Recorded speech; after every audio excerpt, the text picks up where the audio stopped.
It is official. I am on vacation for the first time in what feels like a decade. Not sure if I've ever needed a few days away more in my life. I'm up in the Redwoods in Santa Cruz, like maybe 15, 20 minutes from the beach, up in these mountains where I have been going as a tradition every summer for basically the last 35 plus years.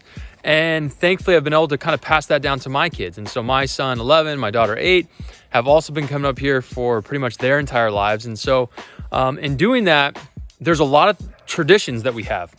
Traditions that I had as a kid growing up and coming into these woods, and traditions I've been able to pass down.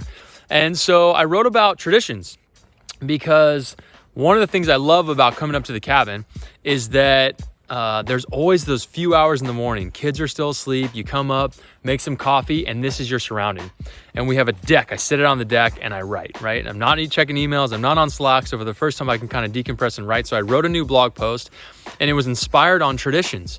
As I'm up here at this cabin, there's certain things we do. There's a long driveway or a long loop around this place, right? It's just a one-way street. And when you get about halfway, there's a trail that cuts up to it. And so ever since I was a little kid, I used to have to get out. My dad would stop the car and say, get out, and you got to run up and try to race us and see if you can beat the car. And now my kids do it, right?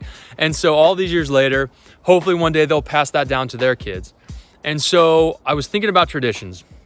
I was also thinking about when it comes to presenting, are there traditions in presenting? And I realized that there's things that I do.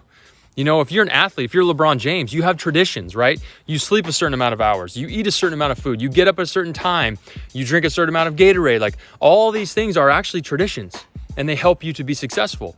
Musicians, right, who have 300 shows a year, what do? They set it up so where they show up, they get to the venue, the room is already set up, it has the right food that they want, it has the right drinks that they want, the right atmosphere, all the roadies set up all their equipment the exact same way so they can be successful, right? Mid-show, they're tuning the game, they're doing different things. Successful people, groups, organizations have traditions. So if you want to be a great public speaker, if you want to be better at presenting, you need to start developing some traditions that you do every single time that become just second nature, but that always set you up for success. So I'm going to give you my 5 traditions real quick. And that's what I wrote the blog about. So check it out.